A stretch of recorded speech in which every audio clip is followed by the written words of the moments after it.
करना है। काफी सारे लोगों की ये क्वेरी है कि इसकी ड्यू डेट क्या है और क्या इसे अभी फाइल करना चाहिए या नहीं।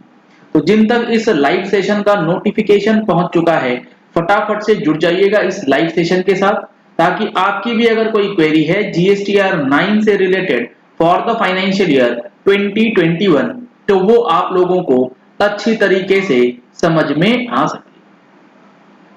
तो जितने लोगों तक ये नोटिफिकेशन पहुंच गया है, एक बार लाइक और शेयर करके चैट बॉक्स में कंफर्म कर दीजिए ऑडियो और वीडियो की क्वालिटी आप लोगों को प्रॉपरली सुनाई दे रही है और स्क्रीन प्रॉपरली विजिबल है या नहीं है। चलिए, अभी कुछ लोग जुड़े नहीं हैं, अभी जुड़ जाते हैं, फिर हम लोग इस लाइव सेशन को स्टार्ट करेंगे। ओके। कुलविंदर राज जी जुड़ चुके हैं, वो कह रहे हैं हेलो सर। आवाज प्रॉपर आ रही है कुलविंदर जी? ऑडियो और वीडियो की क्वालिटी प्रॉपर है?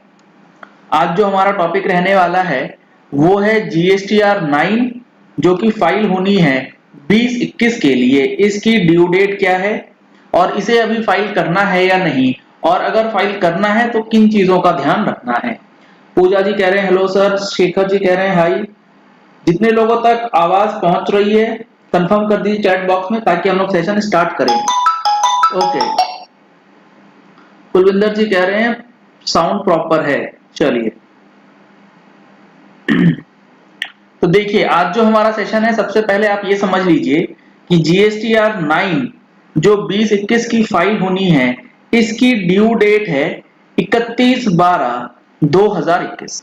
31 दिसंबर 2021 डेट है, जिससे पहले आपको जीएसटीआर 9 एंड जीएसटीआर 9C दोनों फॉर्म जो है वो फाइल कर लेना होगा।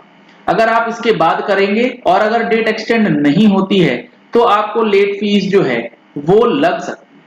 तो पहली चीज तो ड्यू डेट है, जो कि आप लोगों को याद रखना जरूरी है। इसके बाद अगर आपका जीएसटीआर 9 और 9C फाइल करने का मन हो रहा है, एक बार मान के चलते हैं कि आपको ये फाइल करना है, तो आपको किन चीजों का ध्यान रखना है।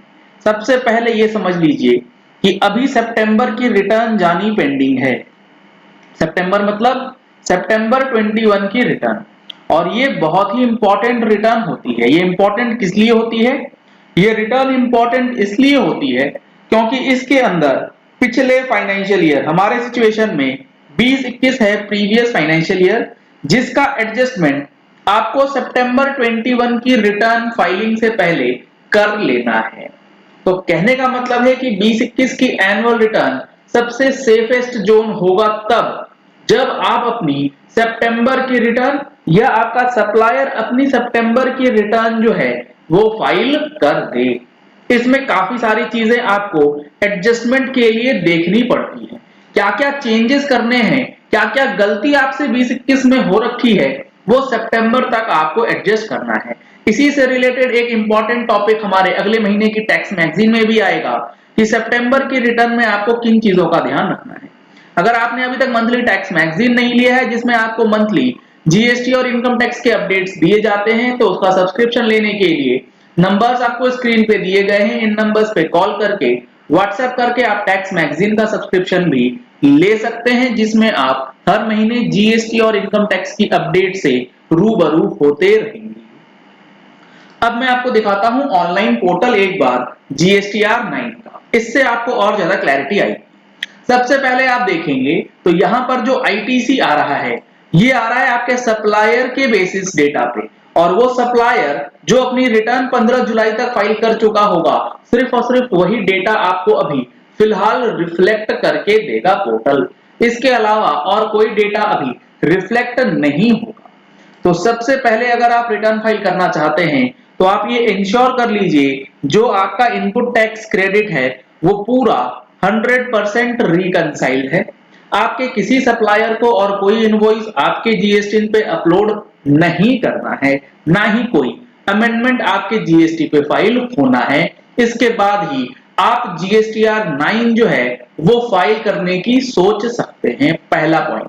दूसरा पॉइंट, आपको यह भी चेक करना होगा कि 2021 से रिलेटेड कोई भी इनपुट टैक्स क्रेडिट जो कि आपका मिस हो गया है, यानी कि आपने क्लेम नहीं किया, तो उस इनपुट टैक्स क्रेडिट को क्लेम करने के लिए आपका टाइम है सितंबर की रिटर्न। और अगर आपको ये पता है कि आपका कोई आईटीसी पेंडिंग है, तो आप सपने में भी जीएसटीआर 9 अभी नहीं फाइल कर सकते। क्यों नहीं? क्योंकि आपने अगर जीएसटीआर 9 फाइल कर दिया तो अब आप उस इनपुट टैक्स क्रेडिट को क्लेम नहीं कर पाएंगे as per section 16 sub section 4। तो बहुत इंपॉर्टेंट है, अगर आपको अभी एनुअल रिटर्न फाइल करना है तो आपको अपना input tax credit thoroughly reconcile, thoroughly check करना जरूरी है कि आपका सारा का सारा डेटा प्रॉपरली अपडेट हुआ है या नहीं हुआ है। ये दो पॉइंट जीएसटीआर 9 से रिलेटेड क्लियर हुआ या नहीं? Chat box. It's been 19 years now, and I've been gliding the Gillette Mark III comfortably over my 7-inch battle scar.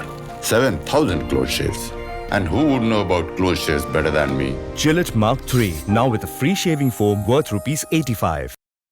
Box में लिख करके एक बार कंफर्म जरूर कीजिएगा ताकि हम लोग अब अगले पॉइंट के ऊपर डिस्कशन स्टार्ट करेंगे। इनपुट टैक्स क्रेडिट से रिलेटेड ये दो पॉइंट बेहद इंपॉर्टेंट है। इसमें गलती हो गई, बहुत बड़ा पैसे वाला नुकसान जो है वो हो सकता है। मसीउल्लाह सिद्दीकी जी कह रहे हैं यस सर। किस चीज के लिए यस आवाज आ रही है? इसलिए कि जो पॉइंट्स अभी हमने डिस्कस किया है उसके लिए। जो भी पॉइंट्स हम लोग यहाँ डिस्कस कर रहे हैं सितंबर के रिटर्न में जो आपको एडजस्टमेंट करना है वो आपको अगले महीने की टैक्स मैगजीन में मिलेगा। अगला टॉपिक, चलिए ओके। अब हम लोग बात करते हैं सेल्स से रिलेटेड। ऐसा बहुत बार देखा गया है कि आपकी जीएसटीआर 3B और जीएसटीआर 1 का डेटा जो है वो मिसमैच्ड है। तो जीएसटीआर 9 को फाइल करने से पहले 2021 के लिए आप ये भी इंश्योर कर लीजिए कि आपका 3B और जीएसटीआर 1 दोनों का दोनों डेटा प्रॉपरली मैच हुआ या नहीं। अगर प्रॉपरली मैच नहीं है, अभी जीएसटीआर 9 को बिल्कुल रोक दीजिए। सितंबर की रिटर्न है जिसके अंदर आप अमेंडमेंट कर सकते हैं, फिगर्स को एडजस्ट कर सकते हैं और उसके बाद आप अपनी जीएसटीआर 9 टेंशन फ्री होकर के फाइल कर सकेंगे, कोई आपको परेशानी नहीं आएगी।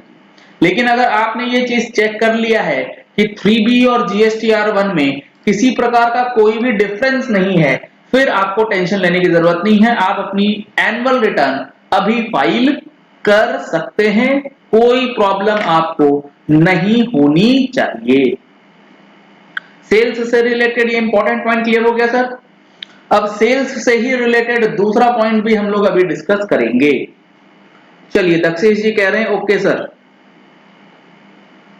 अब सेल्स से रिलेटेड दूसरा पॉइंट, कई बार होता है आपका B2C सेल या B2B सेल B2C में चला गया और वाइस वर्सा। तो अब परेशानी आपको एज अ सप्लायर तो कम आएगी, लेकिन आपके रिसीवर को इनपुट टैक्स क्रेडिट लेने में दिक्कत आएगी। तो आपको ये चीज भी इंश्योर करना होगा कि कोई B2B का बिल B2C में तो नहीं चला गया।